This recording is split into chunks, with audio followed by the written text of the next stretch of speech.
GMGP, good morning, good people. Y'all could have been anywhere in the world, but y'all decided to wake up with us. You're sick. You're sick in the head. There's a lot of fantasy football shows out there, but I promise y'all, they not like us. Brock Bowers, you looked a little quicker than fast. What does that even mean? Redraft, Dynasty, best ball, high stakes, we got you covered. And that's MVS and Justin Watson. With some of the dopest tools designed to help you cancel out the noise and dominate your leagues. If there's a white wide receiver named Antoine, sign me up. Maybe it's cultural. I don't know. In season or off season, rain, sleet, hail, and snow, Comma, semicolon, period, next sentence. to bring you the most actionable and entertaining content on YouTube. You don't go buy the dip on the Titanic. Quarterback that you love, D-Bro. One of the best values in fantasy football. Prop bets with my man Jay Rich. Yes! Let's go! So wipe the crust out of your eye, get you a cup of coffee. It's time to wake y'all asses up with Ray And Jay. in the morning. My God. How good is Dude. he? How good is GMGP? Good morning, good people. It is Friday, August 22nd, 2025. Y'all decided to wake y'all asses up with myself and my brother from another mother, Jordan Richards. You can find him at your boy Jay Rich. This is Wake Up with Ray and Jay every Monday, Wednesday, and it's a good Friday. Feel good Friday, freaky Friday. Have something up if you want to Friday. We ain't gonna do it on the show though. We ain't gonna do it on the show, Jay Rich. We got the people in the building. And yes, they always take bets, and we hit the under today. We hit the damn under. So that's what y'all get, talking that trash. What's going down with you, man? OG, New York in the house. Let's go, baby. Hey, I don't know if you know, OG. I am a St. John's alumni. So I was in Queens, New York for a year, man. Shout out to NY. We got Matthew in the building. We're going to talk about it, baby. Over under 7 games before Jaxson Dart, quarterback of the New York Giants, starts. Rojo Fish, what's up with you? Terrell, how you doing? Rolling with the Johnny. Dan Thompson, Bronson, Big Bronson Reed in the house. Shout out to the tribal thief himself, Big Bronson Reed. You know who that is, Jay Rich? You know who Big Bronson is? Do you know? No, I do not. I do not. Well, go ahead. Say what up to the people. What's up? What's up, everybody? Ray, I know you didn't watch the game, but there's a lot of Yankees fans in the chat. So I had to let them know, ahead of the rivalry series this weekend, they're in trouble. They're in trouble. The Roman Empire, Ray, has landed in New York, and they're in trouble. But we did take game one. We did take game one. Let's and go. We'll probably lose the rest. But, go. man, that home run, whoo! Got me hyped. Got me hyped. Bat flipped. No doubter. The Yankees going to yank you. Okay, all right. Just wait. If you're bored, just go look up. Just one little Twitter search, Roman Anthony, and just watch him absolutely nuke it into the second deck. I've watched Roman Anthony. I know who Roman Anthony is. I've watched him. Big Bill Krosky, Merit Friday. Memberships. What is this? I don't know. What are they talking about? Bro, shout out to, who was that? James Young. He gifted 10 memberships to the channel. Are you kidding me? Who did this? James Young.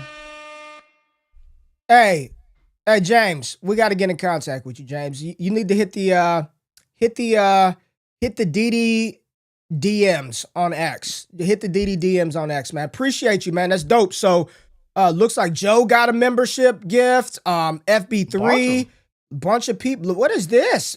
Just gift Friday. I love it. I love what's going on over here in the community. And yes, with the memberships in season, y'all gonna get new content from me, exclusive stuff, early stuff. As things load to the channel, you get to check it out check it out before everybody else. So, man, that's love, man. That's big love. Appreciate y'all, man. We got a big show today.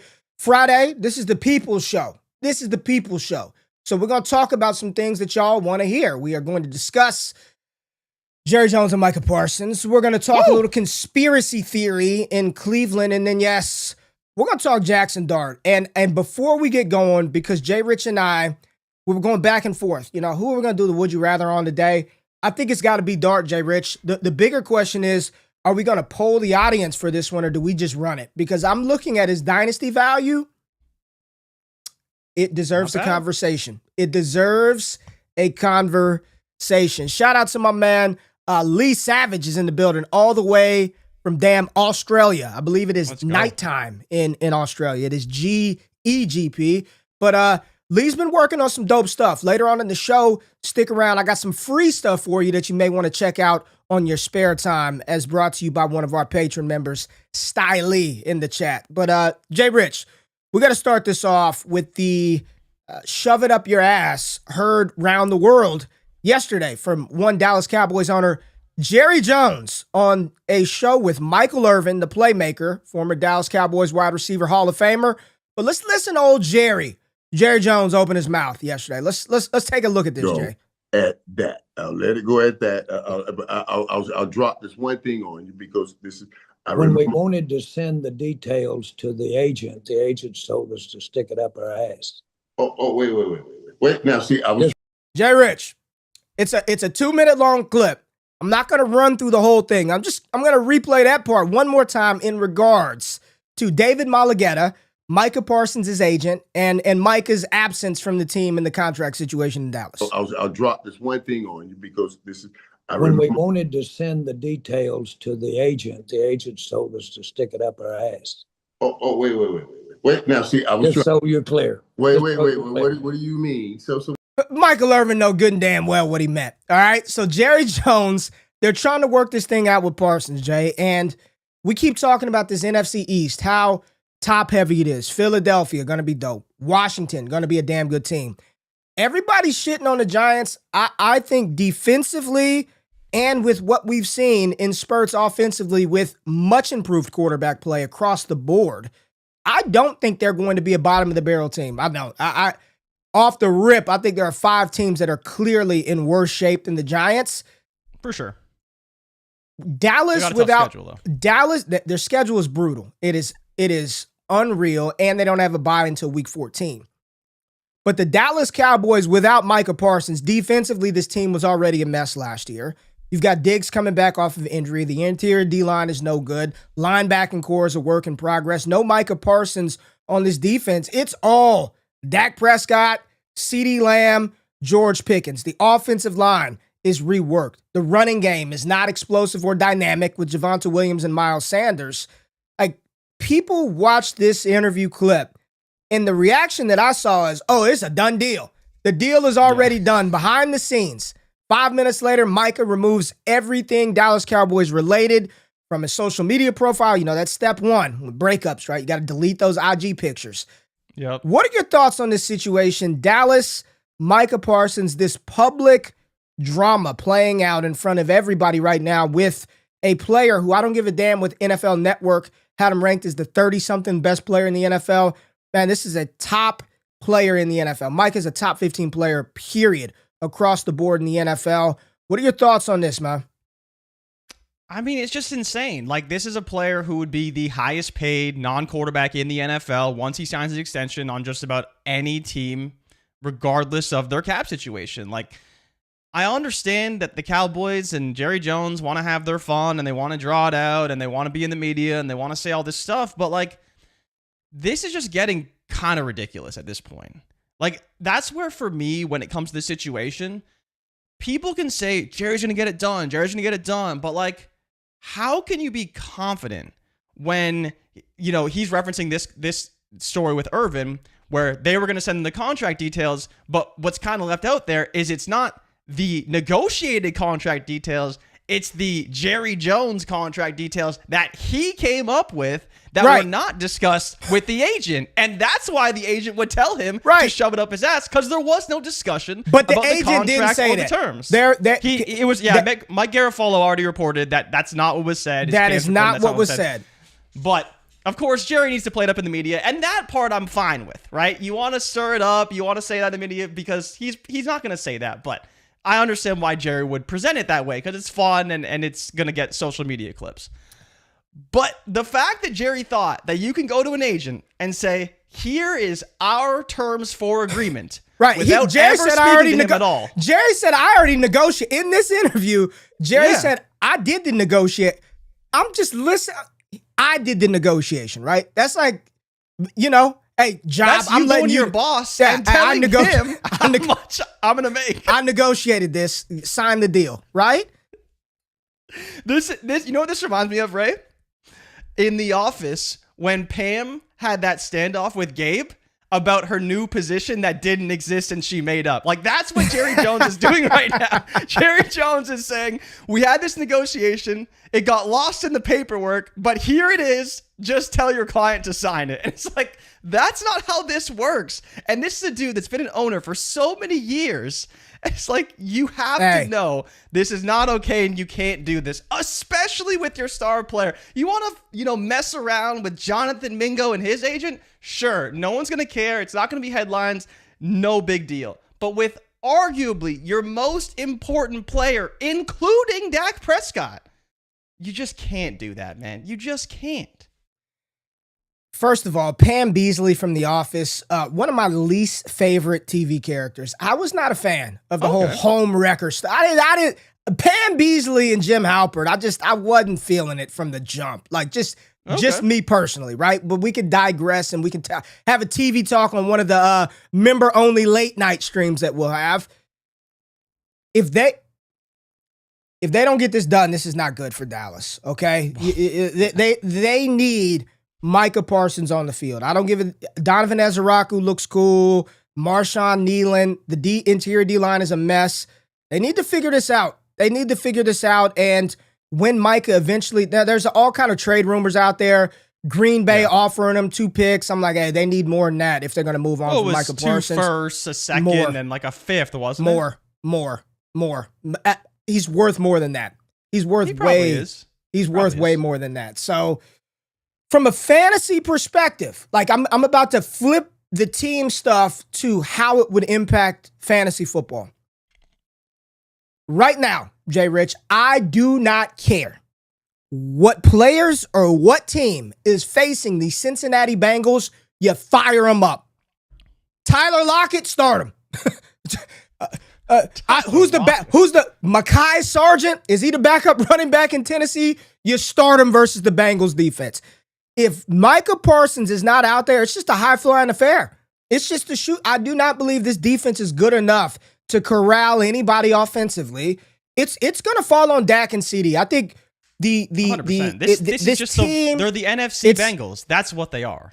Like, this is what they are. They're the NFC Bengals. And some people have said it. It's been talked about, but like, people need to understand this is the NFC Bengals. And imagine if they don't have Micah Parsons. Then they're like the even worse version of that. They're just the Carolina Panthers of last season with a good offense. It's unbelievable that people are not all the way in on CD and Dak and Pickens. That's crazy. When like that's wild to me, right? It's all they have. It's their entire team. They will win games or lose games based off how good those 3 players play. And you could throw in Jake Ferg a little bit there. Throw in a little Jake Ferg. But he's a tight end. But it's those 3 guys. That will determine their entire season. But they'll probably end up with like 8 wins and they're not going to make the playoffs. Yeah, NFC Bengals is spot on.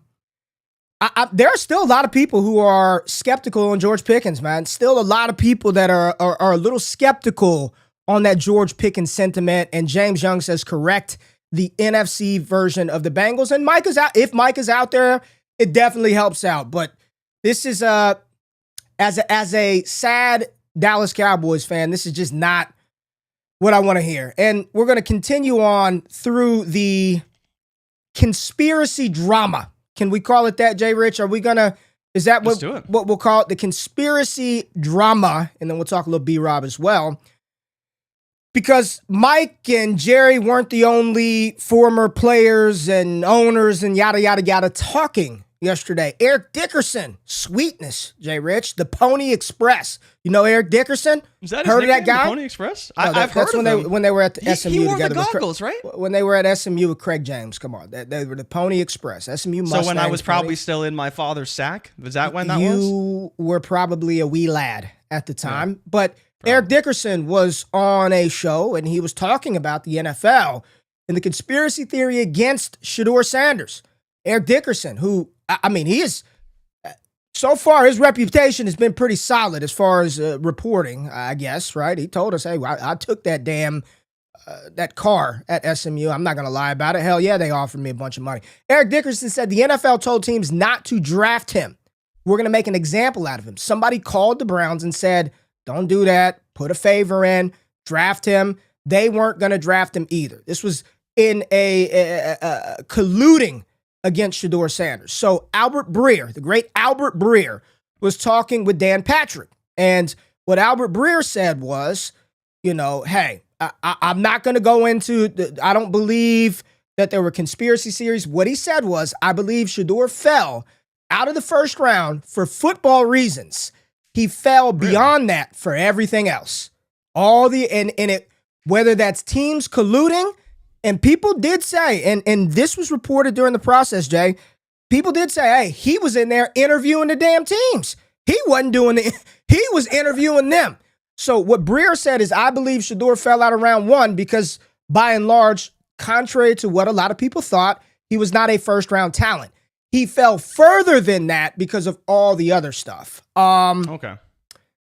Which I thought I think that's a very sound and rational take. Like if teams didn't feel he was a first-round talent, cool. I still don't think you're going to sell me that he was an inferior prospect than Tyler Shuck, than Dylan Gabriel, to go that much later. I guess for me, or the real question is this, all those things considered, whether you believe it was conspiracy theory or not, ultimately, does it even matter? Like, is he going to get, because all reports out of Cleveland, as much as we talked about, and he's going to get to play, I think, the second half of this final preseason game. I don't know if it's tonight or tomorrow. Tomorrow. Does he even get a shot? Does any of this shit matter, dude? Like, as a 5th round pick who's not getting reps with the ones, it's clearly Joe Flacco. Like, is it even going to matter when it's all said and done? I mean, it matters a little bit, right? And we know this because draft capital does matter. Draft capital is like the precursor for what's to come for you early in your NFL career.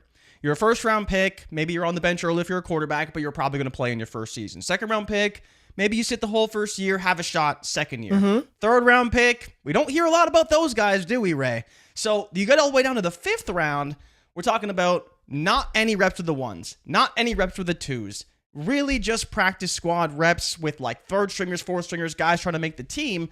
And I think that's where the collusion side of it hurts Sanders. It's not directly in the way that, he should have been a higher draft pick. It comes down to the opportunity that should have been probably at his feet when he was drafted, right? He probably should have been drafted with the Tyler Shucks and eventually had an opportunity to start, if not this year, then definitely next year because he was a 2nd round pick. Being a 5th rounder, as we've talked about a lot, Joe Flacco's going to start the game on Saturday. He's going to play apparently 25 to 30 plays. Dylan Gabriel, the 3rd round pick, is going to be his backup, and then Shaduer Sanders is going to play following that.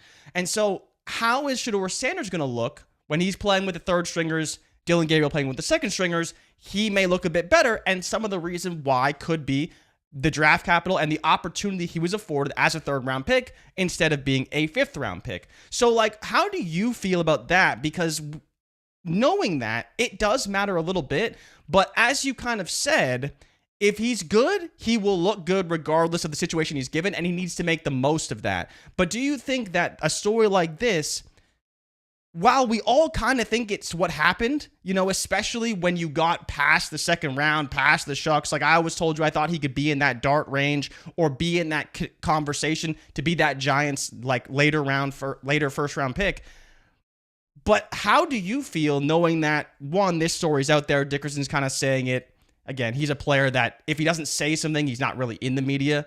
So how much do we take it with a grain of salt? But it's definitely something that's been discussed and something that's been out there. So how does it make you feel as far as his opportunity in the NFL? A lot of people are asking for that Shedeur interview footage. That they said remember when this came out, they said this was Shedeur was doing in his pre-draft interviews. Let me pull it up right here. They said Shedeur was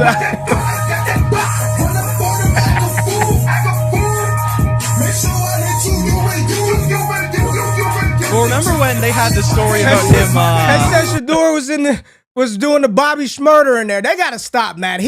I just refuse to believe he was in there just acting a damn fool in the interviews, man. Like, remember he had the story about him with the headphones, right? Walking in with the headphones on and all that stuff. The problem is with Shedeur, right? And here's the biggest issue with Shedeur. You can't rule anything out with this kid. Like, you just he didn't do that now. That those intrusive thoughts are in there somewhere. He didn't do Whether that. Whether they came out or not. He didn't do that. There's no way. Another conversation. But you know that they're in there. And it's always always possible. Here's the But thing: Joe he's honestly been great, Flacco's though. starting, right? And then the next Yeah. quarterback up is going to be Dylan Gabriel. If they cut Yeah. Kenny Pickett, because there are some, I saw some stuff floating around that they might get rid of Kenny Pickett. Is that start? I mean, they Hey, should if get they, rid of if Kenny they Pickett. dump Kenny 100%. Pickett, Dallas needs to run to go pick him up because they have no backup quarterback. Please go pick him up. Go get Kenny Pickett off wave if they do that. It's Cleveland, dude. He'll play maybe at some point this year, but I don't know. Just the likelihood that they've found their long-term answer in him. Who do you think has a better chance? Real talk, man. Who's got a better chance of becoming a starting NFL quarterback for a franchise? Shaduer Sanders or Anthony Richardson? Oh, it's Shaduer Sanders. Do you know why, Ray? Because he can actually pass the football. Like that's the real answer here.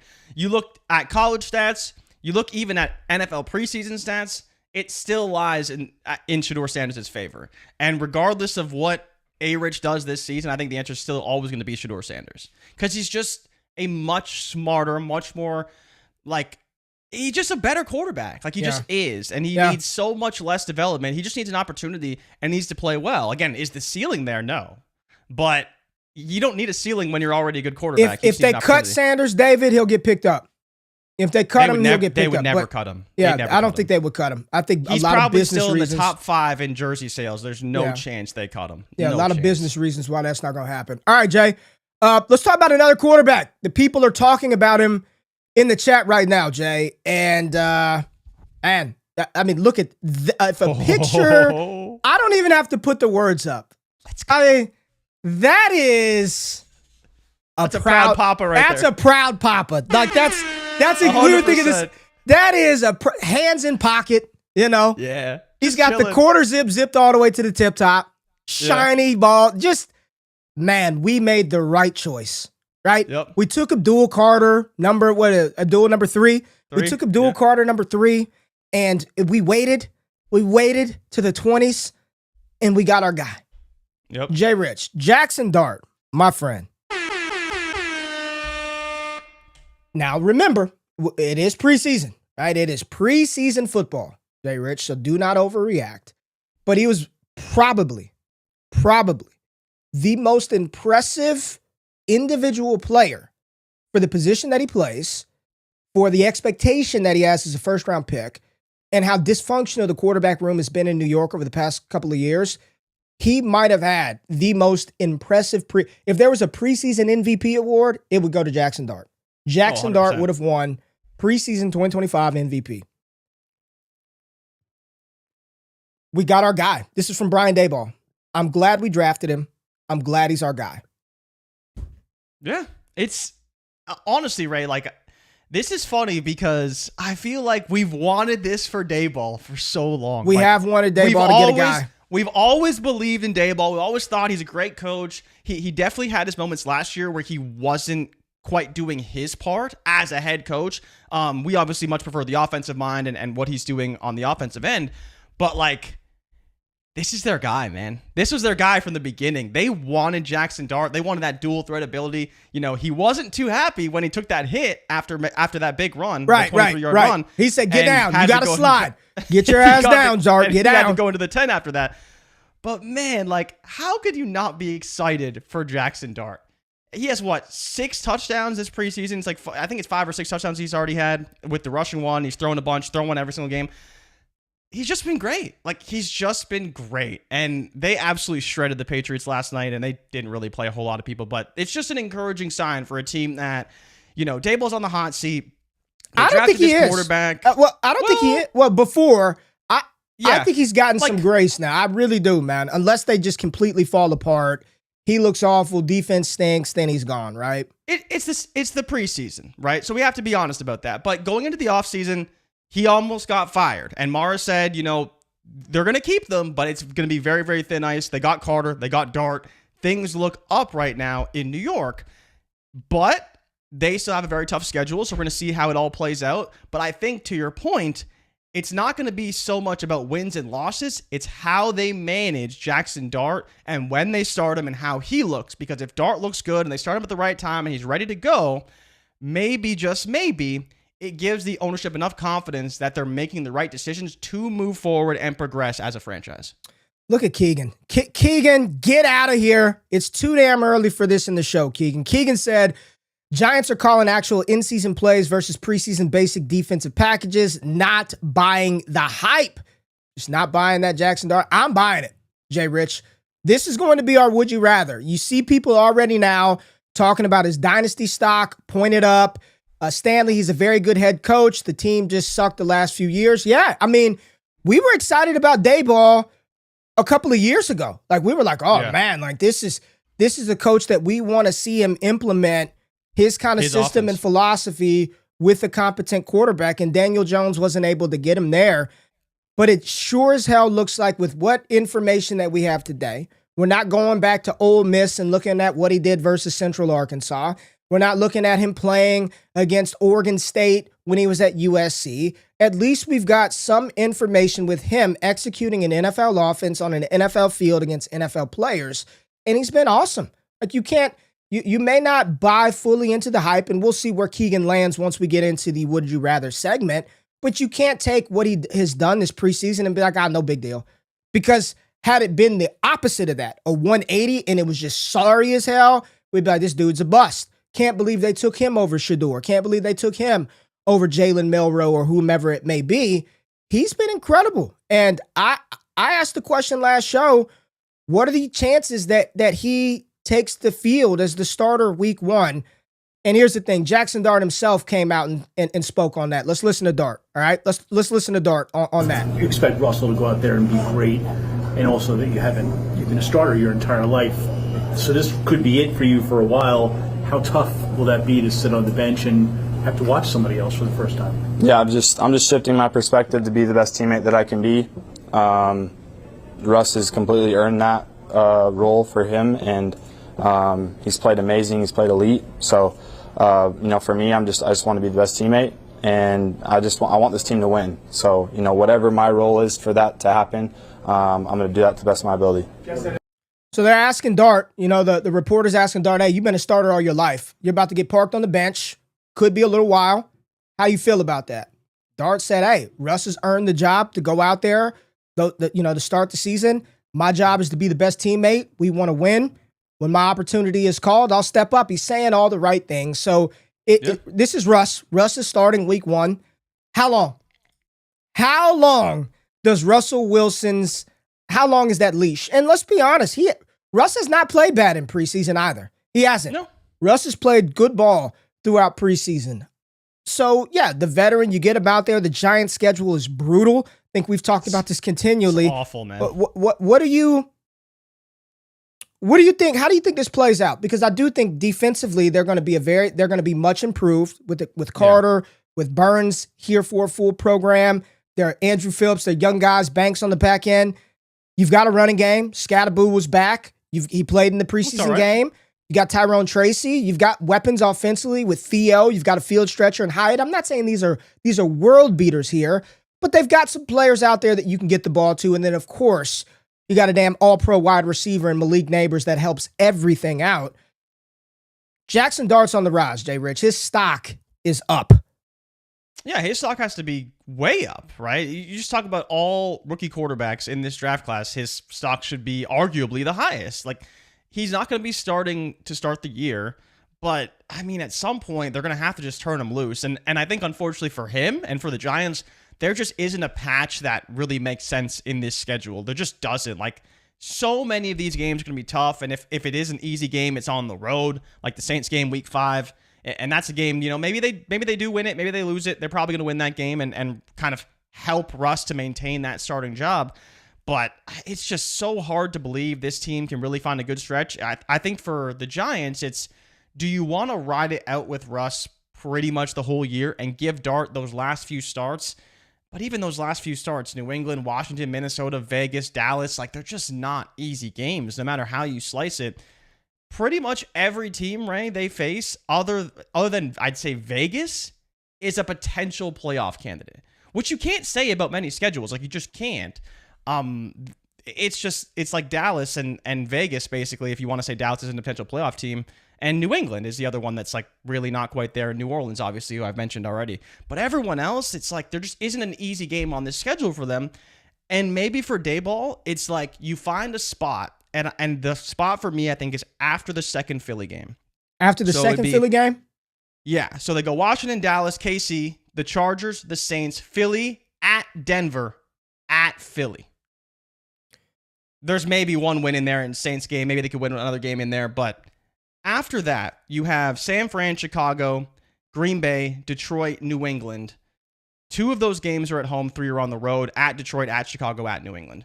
But at least it's a 5-game stretch where if the plan is to start him then, you can start getting him ready for those moments and that second half of the season. But that first half, I just don't know where you'd ultimately start him because you're just not playing him in those Philly games. Like, do you really think before those Philly games he could possibly start for the Giants? It's possible. But I don't think Daboll wants to throw him out there for those games. And the Denver game, like those 3-game stretch is probably as bad as it gets in the NFL. Yeah, it feels like they're going to be careful with him and not put him in harm's way. Looking at the schedule is brutal, man. It's brutal.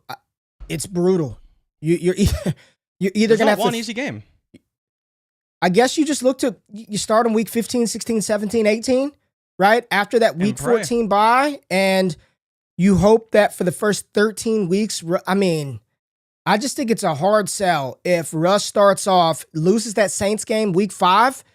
Then he's benched, though. I think if they lose the Saints game in New Orleans, it's over, man. Ray, if you lose a game to Spencer Rattler or Tyler Shuck, you should just be fired on the spot. Like, you just should. That team is horrendous. They should be able to beat that team with just their offensive line and Tyrone Tracy. Because their defense is good enough, right? They don't need to pass the ball in that game. Man, Russ Saints could fans throw for ain't 100 yards. Saints fans ain't gonna like you just dogging them out like that, man. Saints fans know, bro. Saints fans know. They'll see this week, right? Because that's the one QB position we haven't solidified yet. Spencer Rattler. Well, here it is. They won't do it then because it's a Thursday night game. So yeah. I think the spot would be after that Philly game. Would be after that first Philly game because you got 10 days in between that Thursday night game. In Denver. Ooh. No? You don't think? You think Jaxson Dart's going to start his first game in Denver. And then, Ray, once he gets beat to shit by that defense, he gets to go to Philly the next week. There's just no way, man. There's no way. And again, it's not that I think that it's not possible because it's definitely possible. Like, they could easily be 1-5, 0-6, whatever it is by that point. But to think that you're throwing a rookie quarterback at his first start at Denver. I mean, everybody said where? There isn't a spot. There isn't. At Philly? I think San Fran is the spot. It's a home game, right? It's after the Philly game. Again, it's not great, but it's not as bad as Denver. It needs to be week 15, man. It needs to be week 15. It needs to be week 15. Just let them and I think if the Giants are smart and they we're going to protect our young quarterback, Russ is the starter, Jameis Winston is the backup, and then week after that Pats game, week 14 they get him ready. You still got Washington. That's a tough one, but hey, you're gonna have to. It's home. Then they got another home game versus Minnesota. Think about this. 3 of his last 4 games will be at home. If they start him after week 14. You get the Cowboys at home, you get the Vikings at home, you get the Commanders at home, and your only road game is in Las Vegas. So I'm not really worried about that. I'm not worried about that. I think you hold out Russ as long as you can, or hold out Dart as long as you can. Use Russ, use Jameis. J. Rich, Dynasty. Would you rather Jaxson Dart edition? Y'all ready, chat? Chat, we're gonna do this. I want to hear what y'all say. We need to know. Dynasty fantasy football, not this season, not 2025, but long term. And you have not looked at any of this, have you? No, I don't even know where is he at right now? If you want to tell me, if you don't, then it doesn't matter. I'm just going to ask you some would you rathers, Dynasty edition, Jaxson Dart. Would you rather have Jaxson Dart or Tua Tagovailoa? Jaxson Dart. Okay. Jaxson Dart or Justin Fields? Jaxson Dart. All right, Jaxson Dart is ranked ahead of both of those guys on KTC. He's ahead of both of those guys. Now, he's right here in this cluster, Jay Rich. Would you rather have Jaxson Dart or Jared Goff in Dynasty? Jaxson Dart. Okay. Jaxson Dart or Dak Prescott? And when I ask these questions, when I say this doesn't mean Dart is worth Dak 1-for-1. Okay, you could probably get a plus in the right league on top of your Dart for moving Dak Prescott. But the asset, would you rather have on your dynasty roster Jaxson Dart, or would you rather have Dak Prescott? I think I'd rather have Dak, actually. Okay. Jaxson Dart or Bryce Young? This is so tough. I think it's Bryce Young, though, for me. Okay. Jaxson Dart or Michael Penix? I'd probably take Penix. And let me just ask you, what have you seen from Penix to give you that confidence? He's 25. He played a few games in Atlanta. First round pick as well as Dart. Why Penix over Dart? Just curious. So for me, it's one, he's going to be starting out the gate, right? So you have potential value rise right off the rip.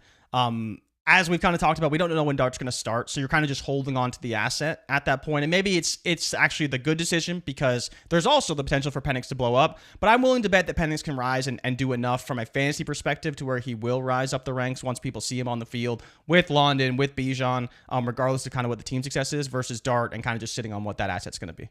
Right now, I've got a lot of people in the chat saying it's been all Dart so far over every single quarterback that has been named. Let's go a little higher, Jay. Would you rather have Jaxson Dart or Trevor Lawrence? I think I would rather have Jaxson Dart. And it's only because while I think there is one season upside for Trevor Lawrence, and I'm excited to see what he could be in this Liam Cohen offense, I think I'd rather sit on the asset of Jaxson Dart and allow him to gain value because I think there really is a world where T-Law could really tank in value and be basically untradeable. All right, here's the final two. Jaxson Dart or JJ McCarthy? I would take Jaxson Dart. You would take Dart over McCarthy? Yeah. I'm also not as sold on McCarthy. I'm not as sold on the offense. I'm not a guy who really thinks they're just going to turn around and be even 80% of what they were last season. I think it's going to be very different. I think McCarthy can be good, but I'd rather just sit on Dart for now. A lot of people are saying Dart over T-Law. Ike is Dart over T-Law. Somebody said over the generational 101. Here's the final one. Jaxson Dart or Cam Ward, who currently sits ahead of every single quarterback we just named. Every quarterback.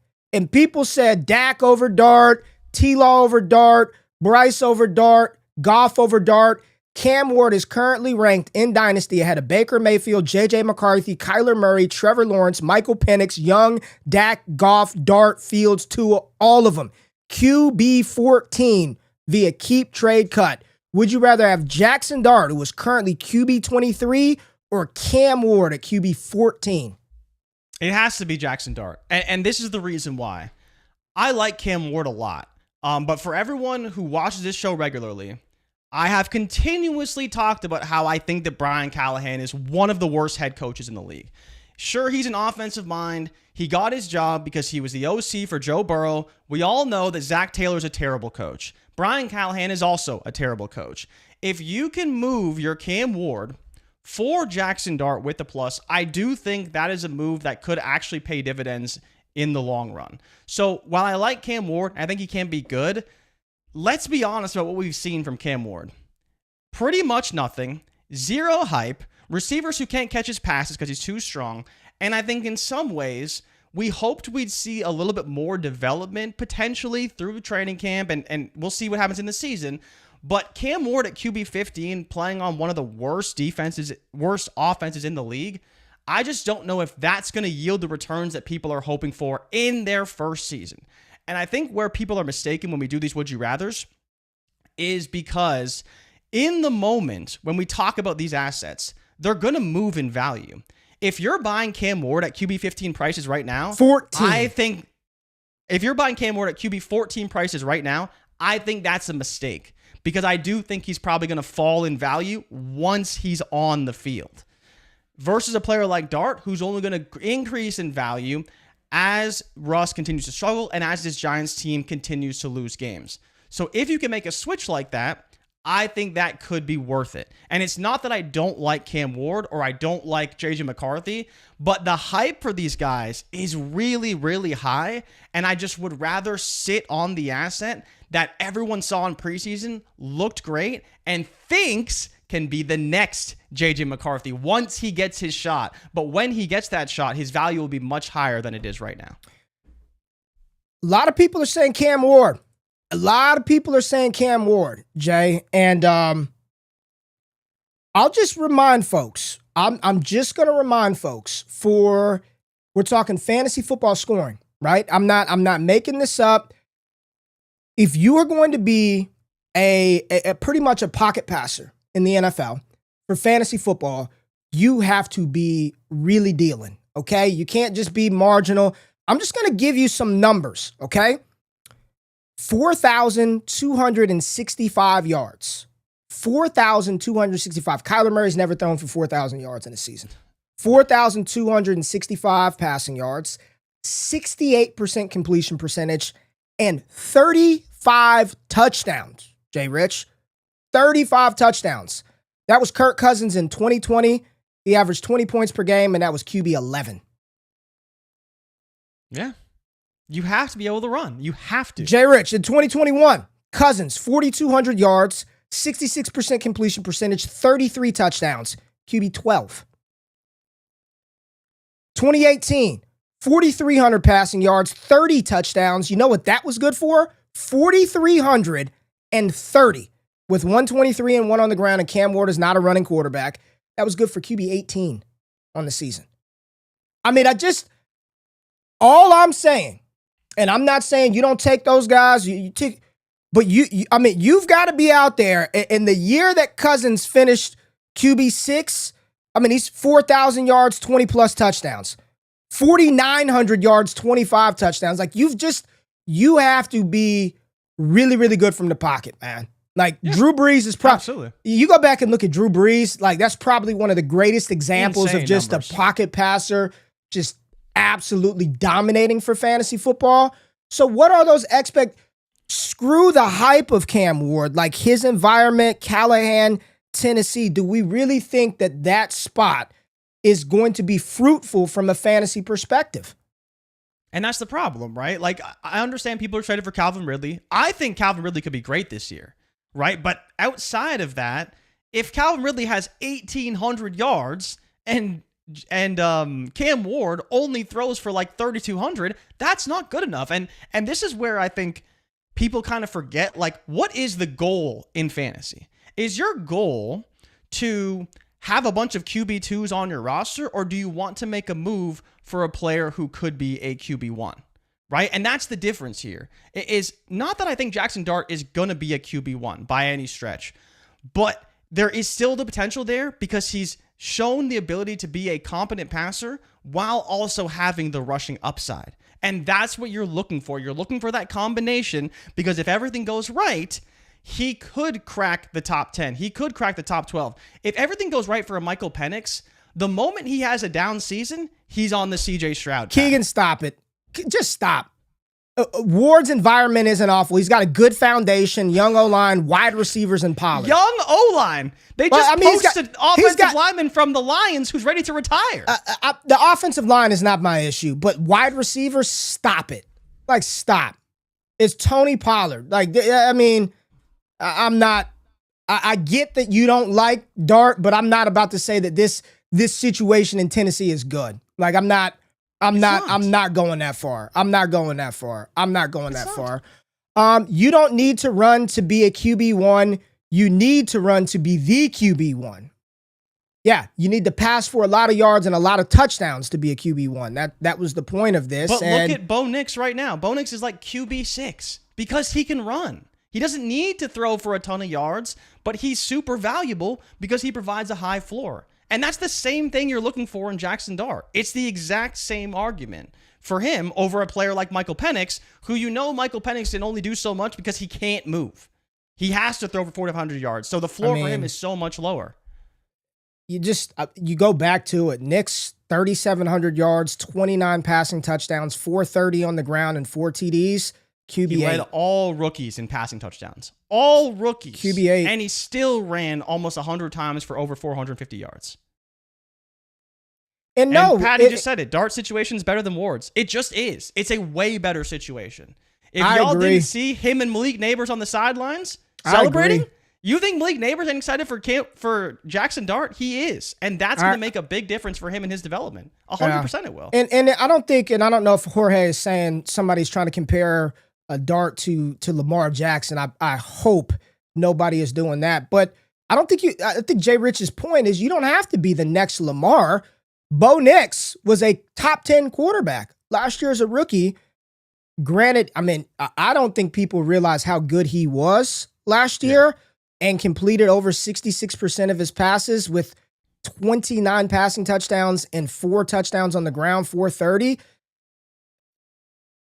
Expectations, right? Like, I'll just say this. I don't think, it's just my opinion. I don't think Ward has the steam, the ADV, the sentiment to withstand a Caleb. Let's just say Ward was Caleb Williams this year. Look at how people treated Caleb. Look at how people treated Caleb in Chicago with weapons. Even before Ben Johnson, I think we would all agree that the environment in Chicago is better than that of Tennessee. Give me Swift and those running backs. Give me DJ Moore. Give me Romo Dunze. Give me Cole Kmet over damn Tony Pollard, who I like Tony Pollard. I like Calvin Ridley, but that's it. I don't know damn Chig Okonkwo. How many years are we going to continue to do that? I'm hoping for the best for Cam Ward, but I'll tell you right now, Jay, I'm with you. Everybody in the chat who's like, give me Ward easily over Dart, I will gladly sell you my Cam Ward and take your Jaxson Dart. And if they're that far apart in Dynasty, you're getting, I think somebody said it, you're getting a plus on top of that. That should be the argument, right? You're getting Dart plus, but I'm not going to put the parameters on how people want to react to it, but I don't disagree. Like, I would gladly let you take Cam Ward at QB 14 prices, and I would take Jaxson Dart. And if I felt strongly the other way, I would take Ward. If I really felt like he's better, I'd have no problem at that cost. I think that's very high. People are talking about we ain't seen shit from J.J. McCarthy. We haven't seen anything from Michael Penix. Ward is significantly higher than those guys in a much worse environment. Like, you're not going to sell me that Tennessee is better than Minnesota. They're better. They've got a better situation than some of these teams after him. So it's just an interesting case study on a player who nobody even talks about right now. Like, I just don't think he has the steam, and it has nothing to do with how good Cam Ward is. But y'all are fickle. Like, real talk. The fantasy football community is fickle as hell, man. You know how long I got to scroll never mind, to find the right video? But listen, I'm fickle, right? You got to find the right one. It takes about 45 minutes to find the right one. Y'all flip-flop every day. One day, just a season ago, damn CJ Stroud was QB2. Now I don't even see, not even listed. Where is Stroud? Don't even see him on the damn keep trade cut chart. Not even here, right? He's here, but he's here, but yeah, he was crushed. He's here, but you get the point, right? Breece Hall, like every year, Marvin Harrison Jr. was the number 1 overall damn wide receiver. People were taking him in a range with Chase and Jefferson just a mere 11 and a half months ago. And now people don't even want him. So you are not about to sell me on Tennessee. It's not happening, man.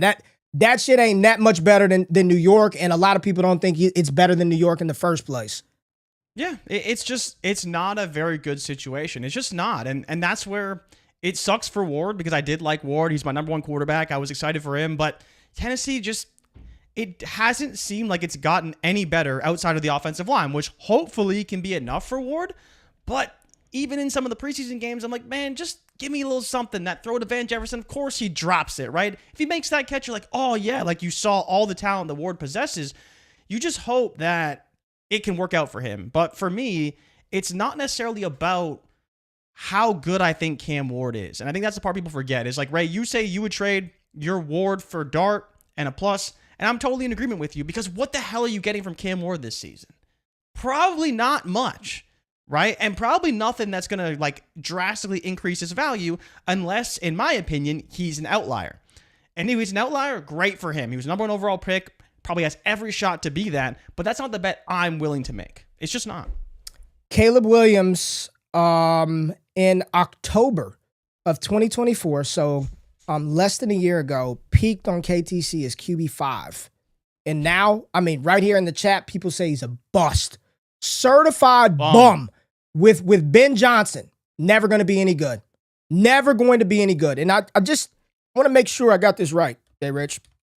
Peaked at QB5, is a bum now. Never going to be good. Not good. We don't want him. He stinks. Even with Ben Johnson, no good.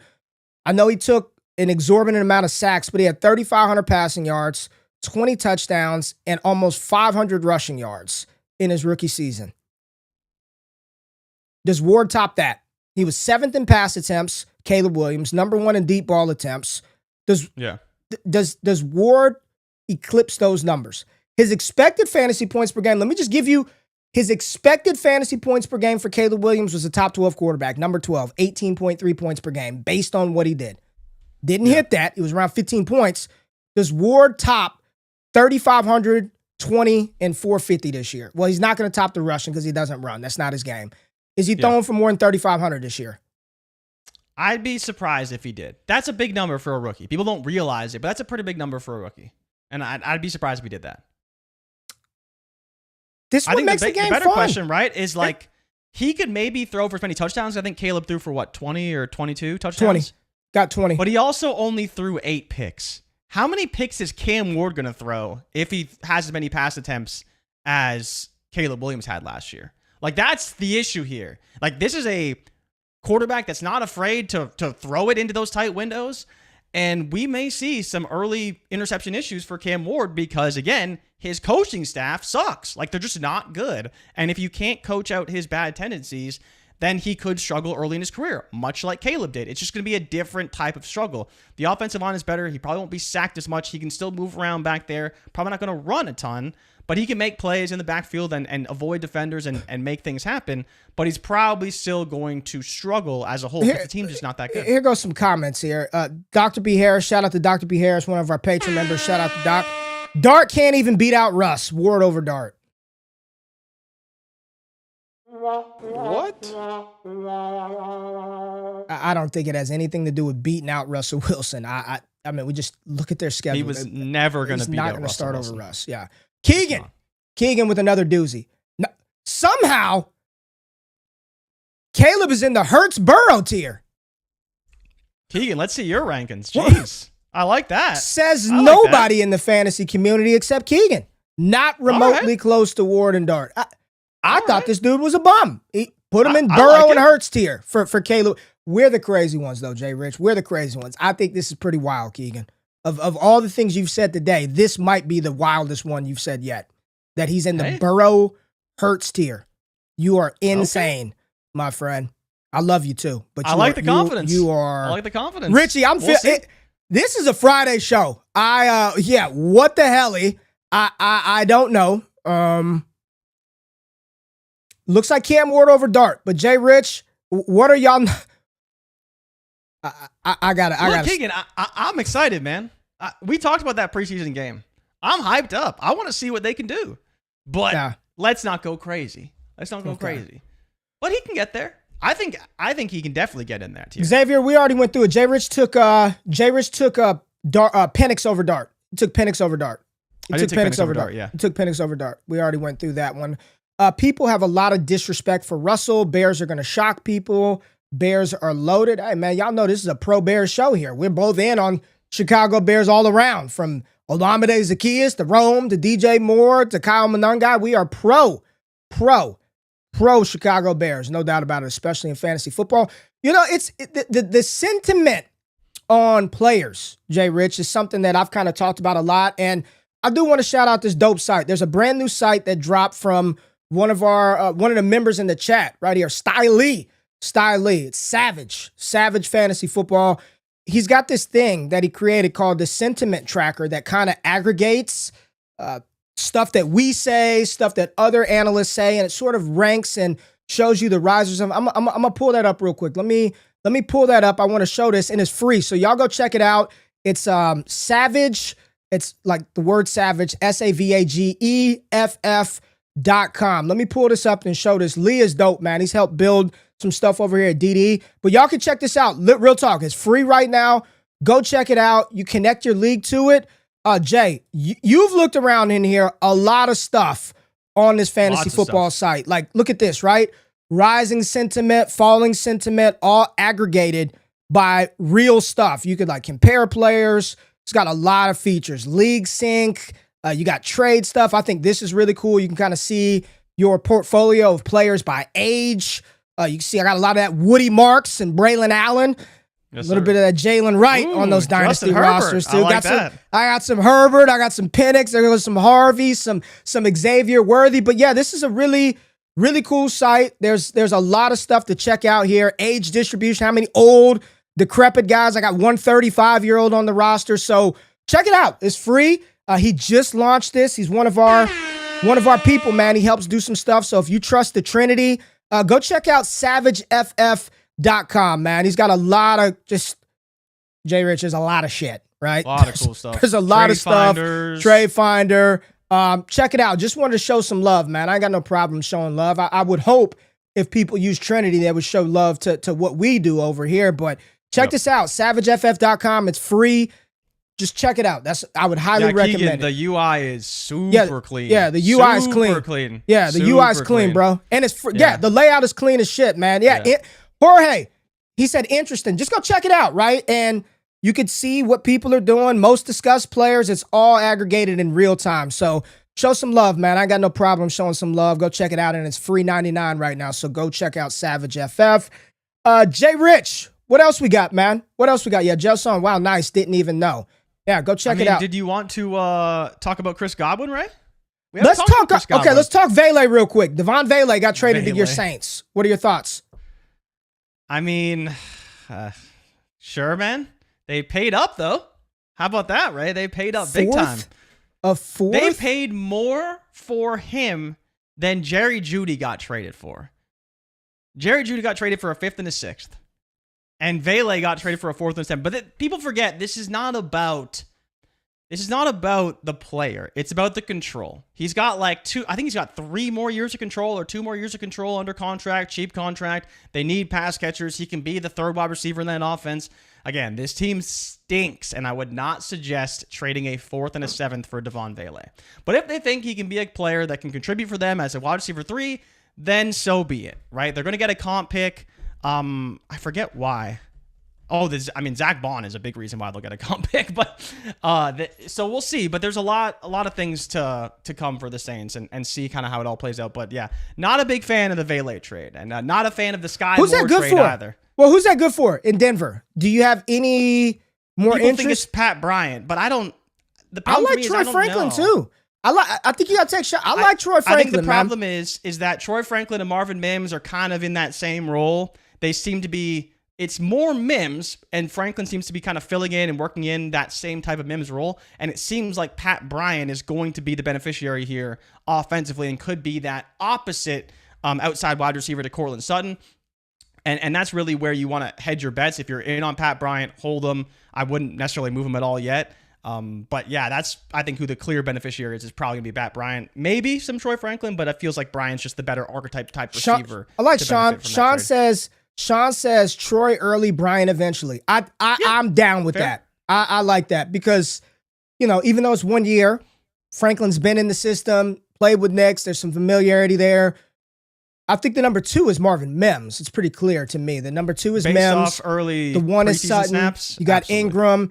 And then despite that's the bench. The question, right? Is Ingram the true beneficiary? Does this open up even more opportunities for Evan Ingram in this offense?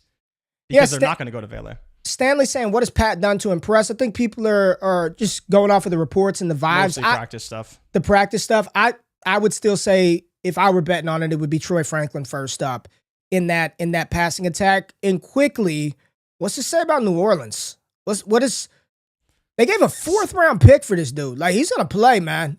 Yeah, he's going to be the wide receiver 3, 100%. It'll be Olave, it'll be Shaheed, and it'll be Vele. Because they didn't have anybody else. Did you see Shuck? Did you see what Shuck said about their ages? They're like, oh yeah, he's 25 and I'm 28. Like or whatever it was. He's basically saying we're both old and ready to go. That's basically if I summarize that, he's like, we're both old and we're ready to contribute. So they're in their prime. That's In your their boy, prime. Tyler Shuck, your boy. Damn You right. love that, Shuck. And Luke said, yeah, Ingram season. I think so too. But yeah, touch on Chris Godwin, man. Touch on Chris Godwin because the Ibuka hype. Need to check that sentiment on Savage Score. That Emeka Ibuka.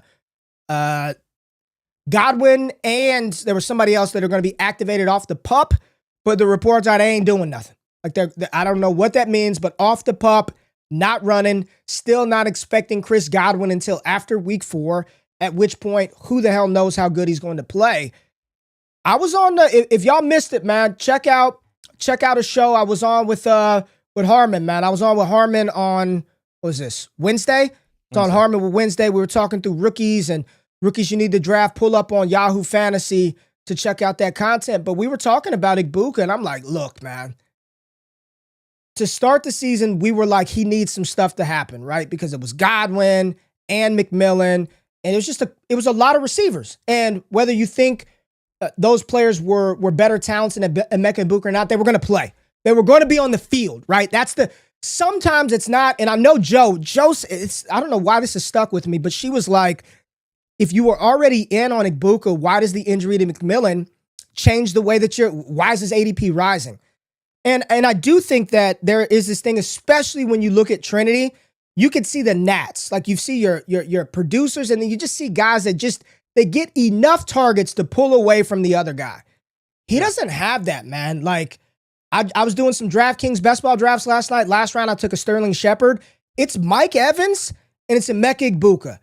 Jay, how high could he finish? I was like, man, he could be walking into rookie wide. And I know you said it's so easily Tedero and McMillan over Emeka Ibuka for you. And there are reports that Adam Thielen could potentially be on the move. Like, how high do you think Emeka Ibuka can finish this year, man, as the number 2, man? It's really hard to put a figure on it because he's going to have the early opportunity.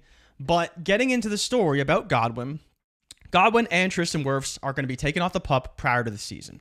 That means they're not going to guarantee miss the first 4 games of the season. Right. Now, all reports are that Chris Godwin isn't going to practice until week 2. I haven't seen anything about Tristan Wirfs in particular, but he's going to start on the active roster and hopefully be back before week 4 or potentially for week 5 anyways. But they're not going to put him on the pup to keep him out for those games. In the case of Godwin, not expected to start practicing until week 2, not expected to play until after week 4 anyways. But there's always the chance that if he's healthy and ready to go, that he could be available for the week 4 game. I doubt the week 3 game, maybe sparingly, but it just gives you that little bit of doubt. If you're all in on Ibuka, he's not going to have that guaranteed 4 weeks where he's the wide receiver 2. But maybe he can do enough in those first 3 to 4 weeks to where he can maintain that for the entire season. And then we know at some point Jalen McMillan will be back, whether it's after the bye or even after that, we don't know. But at some point, Chris Godwin will be back in the first month, and then McMillan will be back after that. So it's how do you draft a player knowing that early on the opportunity is great, and he's probably going to be a top 30 wide receiver at least, maybe even top 24. Conservative. I mean, just being honest about like the range of outcomes, because they do have a tough schedule. Tristan Wirfs not being there and kind of seeing how it all plays out.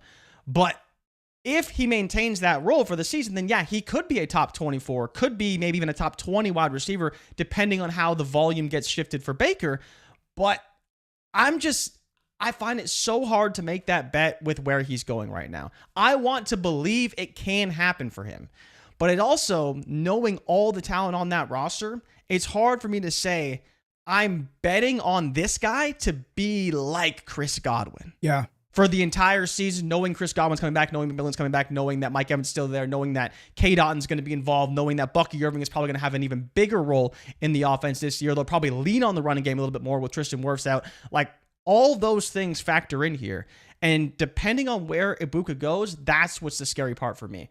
And if he's going in that McMillan 20, 21, 22, 23 range, I'm kind of like, that just feels expensive. But if it's worth the risk to you, I don't think it's crazy. I'm with a little expensive. I know you keep saying after week 4, Godwin is back. Parker said, is Godwin going to look like himself, though, coming off of an injury in a season? He doesn't have to, though. He doesn't have to make an impact on Ibuka's target share. He can just be a short, quick game kind of guy, get the pass out early, get a couple yards, convert some third downs. Like, it's the same thing. Like, Ray, is it not the same argument against Ladd McConkey with where he's being drafted? They bring in Keenan Allen. Keenan Allen's not dust. Like, he's not the old Keenan Allen, but he's not terrible. And even if Chris Godwin's hurt, he's not going to be a bad receiver. He's still a very, very good receiver. It's just, can he be Chris Godwin? Probably not. But can he be a great wide receiver 3 on a team? Absolutely. Walt says, how does the Bucks have a tough schedule when they play the Falcons, Saints, Panthers, 6 games? I'm looking at Mike Evans, dude. Mike Evans last year finished as wide receiver 10, points per game, 17.2. He was the epitome of boom bust. He had 6 spike weeks, and in those 6 spike weeks, he was top 5, 5 of the 6 times.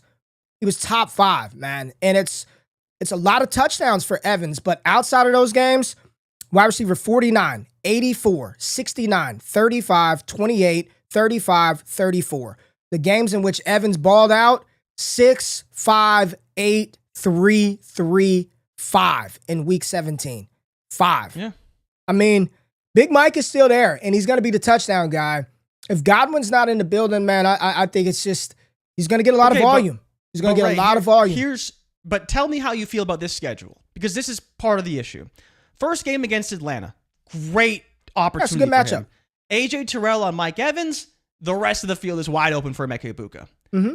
Then he's got Houston. Good luck with that. Then he's got the Jets. Good luck with that. Then he's got Philly. Good luck with that. That's your first 4 games when all this opportunity is going to present itself. Then he's got Mike McDonald in Seattle. I don't love that. It's not great, but we'll see how Seattle's defense looks. Then he's got San Francisco and this new Robert Saleh defense. Also not great. Then he's got Detroit. In Detroit, we'll see how their defense looks. Probably not great either. So again, this is the period when he's supposed to ball out and show everyone why he's deserving of that top 24 selection. And they're playing arguably their toughest games, but down the stretch, Ray, it's going to be great. Arizona, New Orleans, Atlanta, Carolina, Miami, Carolina to end the season. That's your fantasy playoffs, but that's when everyone's going to be on the field and healthy. So you need Ibuka to be the wide receiver 2 for that stretch, and you're hoping he can be that. But we'll see what happens, because every player is going to be back by that point. Or McMillan may not be, but Godwin will definitely be back and probably playing 70, 80% of what we expect of him. Do you think there's a world where Ibuka and Baker Mayfield just have that chemistry by the time Godwin is back, to where he's on the field in 3 wide receiver sets? They're doing absolutely. It could happen. It could happen, but you're betting on at wide receiver 2 prices. If he's wide receiver 33, 34, no problem. He's got the upside. I just read off the schedule. All the playoffs look great. Like, it's going to be a great schedule for them down the stretch because they play a bunch of garbage teams. Man, do you know where Ibuka is? Like the receivers. I haven't looked at it yet. So where is he at right now? Because it's been 2 days, right? Dynasty or redraft? Give me either one. Redraft, he was what, 17? I mean, we're not going to do a would you rather. I'll just give you the immediate 5 players right ahead of him, and it's just so crazy. This is Dynasty, right? This is Dynasty. It's so crazy that one of these names is in there. Travis Hunter, Garrett he's Wilson, AJ Brown, T Mac, Marvin Harrison Jr. Those are the 5 immediately ahead of him. Right behind him, T Higgins, Rashee Rice, Rome Odunze, Devontae Smith, J-Mo. He's ahead of Worthy, Pickens, Golden. He's in between T Higgins and Travis Hunter.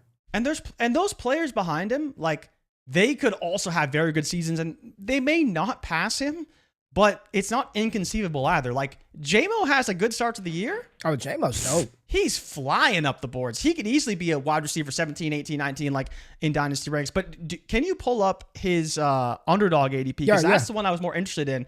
Because that's where it's like everyone's saying, bet on Ibuka. You know, I was seeing in the chat, Evan Silva said he'd take him every single draft. He has him as a top 30 player. And I totally hear it. And it's the argument I've been making against him like the whole time. And it's a weird one. But it's like, I just find it so crazy that of all the players that you hear hyped up in the NFL, not just this year, but across like so many seasons, Ibuka's probably one of the most hyped players internally to the media that I've seen in a long time. Like, and I hope he's this good, but you want to know where he is seasonal leagues? Underdog. Yeah. Wide receiver 34. Okay. That's very reasonable. I'm Here's some surprised names the ADP hasn't caught up yet. Well, that's why is it really that much steam? Here's some guys ahead of him. Ricky Pearsall. Yeah, it's easy. You're taking Pearsall over Ibuka? No, I take Ibuka. Zay Flowers.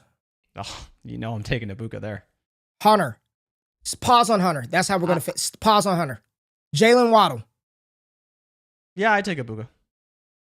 Rashee Rice, Calvin Ridley, Devontae Smith, Cortland Sutton, DK Metcalf. I mean, Cortland Sutton is pretty easy. I just don't know why. Why would we take him over Calvin Ridley and DK Metcalf? Like, why would we do that? Because do you think that's too far? Because people don't like Aaron Rodgers. They don't believe in Arthur Smith.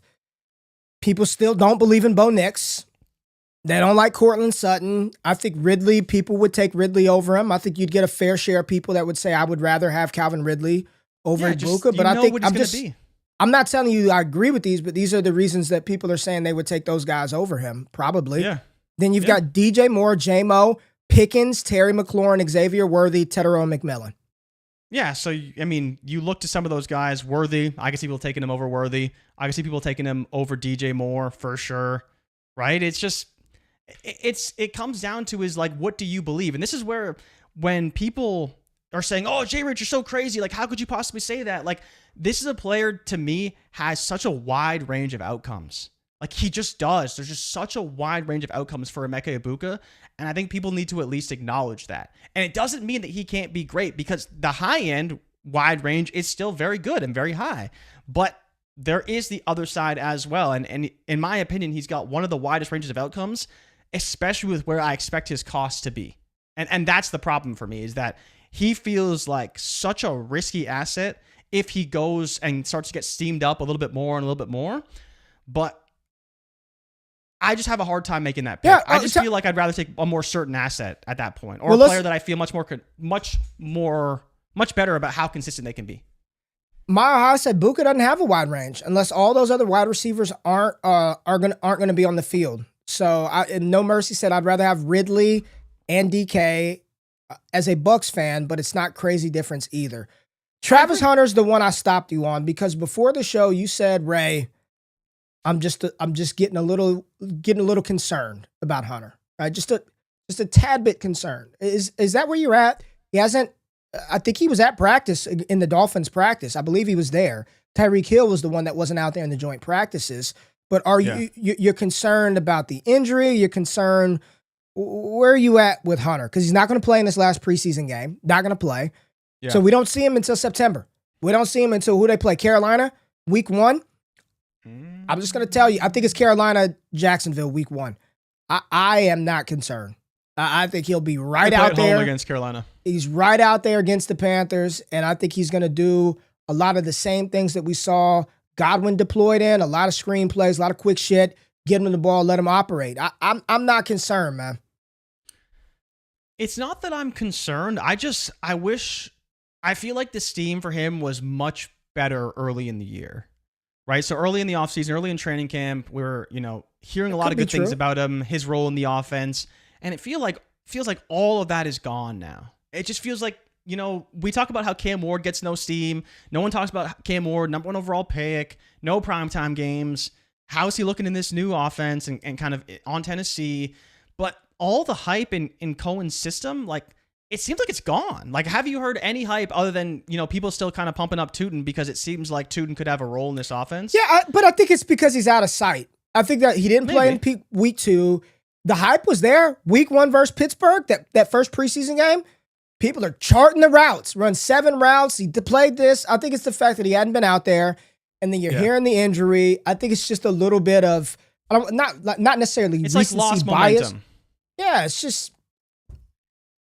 I would have to look at his ADP to see if it's really moved, to be like, hey, has he really fallen? Well, and especially where he's going, right? Like, where he's going, you got to pay a pretty heavy price for him. It's not like you can just take him later and be happy with it. you should absolutely take Emeka Ibuka over Travis Hunter. Like, to me, it's a no-brainer. You said Ibuka over Hunter? Yeah, I think it's a no-brainer. Like, if you're drafting today, I just think it's so hard to ignore the sentiment, the momentum, and what's building for Ibuka to start the season, even if I don't love the schedule, than to take Travis Hunter. Because while I'm not that concerned about the injury, I believe it's a shoulder injury he's dealing with right now. It said upper body. Yeah. And that's where it's just, we'll see. Like, again, I'm intrigued by this offense. I think they can be really good, but I really do wish that we were getting more positive reports about Hunter. I really do. Well, they'll come because they are going to, and Carolina's defense maybe is a little improved. You know, Lathan Ransom was making plays last night. You got Horn out there, JC Horn upgraded some spots, but I'm just going to bet on the number 2 overall pick, what we saw out of him at Colorado. I'm not really that concerned. Not yet. Not until he gets hurt and misses regular season games. Once that starts to happen, knock on wood, we don't bet on injuries on this show. Once that starts to happen, then we could come back and talk through some of the concerns. Jay Rich. Antoine Pierce, our boy, potentially on the move. What? Buy that AD Mitchell, baby. Not Antoine Pierce, but Adnan Mitchell. Jay, you want to go grab a couple of shares? A. Rich is playing in the preseason game. Have you seen the? We're not getting. Is he playing? Oh yeah, Shane Steichen said he's got to play. He's playing. He's got to get those reps in while he can. Got to get those reps, man. If you want some good just material to go look at the interview. People, hey Shane, why do you think Daniel Jones is the better start when he's been awful all his career? What could you have done to help? Just go watch the interviews with Shane Steichen talking about Anthony Richardson and the development. You talk about a head coach on a hot seat. I think Shane Steichen is on more of a hot seat than Brian Daboll. Oh, absolutely, man. Shane Steichen's seat is hot. It's hot right now. But yeah. I'd be curious if people are buying AD Mitchell right now, knowing that there is a world where Alec Pierce could be traded. Because, again, we talk about him all the time, Ray. He's like a 94% snap share guy. He never gets the ball, but he's always on the field. And the big thing with AD Mitchell was he was never on the field last year. Well, yeah, he's got to get on the field. All right, hit the music, man. Hit the damn music, Jay Rich. Woo! Preseason week 3 in the books, or about to be in the books, and then we get 1 week off, so it'll be just narrative season all next week, and then we got damn football, man. Yes, sir. Then we got damn Talk some football. Arch Manning next week, Ray. We had 2 super chats I want to pull up. Nick said, "What's up, Wake Up Cree? How do you feel about A-Chan for Hampton and Dynasty? I have A-Chan, and I'm starting to become worried. Talk me through this, please." Jay Rich, you are the resident. I'd hold A-Chan. You'd hold A-Chan? Yeah. If I can get Hampton in a plus, then I'd do it. What's your plus? Just give me a second. A third? Give me 20 seconds. I would do it. I'll just say this. Them inquiring about B-Rob speaks more to me about A-Chan than it does Ollie Gordon. Like, they have some serious potential concerns if they do trade for Brian Robinson. Appreciate you, Nick. Jay Rich says, hold. If you can get the plus, I'm good with Hampton. And then Fredo said, got open interviews I'm needed for. So y'all have a great weekend. Appreciate you, Fredo. Appreciate you. Thank you to each and every person in the chat. James, thank you for giving some people some free memberships on the show today. Yes, sir. Much love. Hit the thumbs up button, like, comment, subscribe, check out the content on the channel. Jay Rich is pumping out shorts.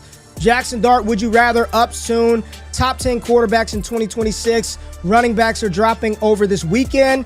And wake y'all asses up bright and early, Monday morning, 8 a.m. Central Standard Time, 9 a.m. Eastern Standard Time for Wake Up. Much love. Appreciate y'all. We are out. Peace. Peace.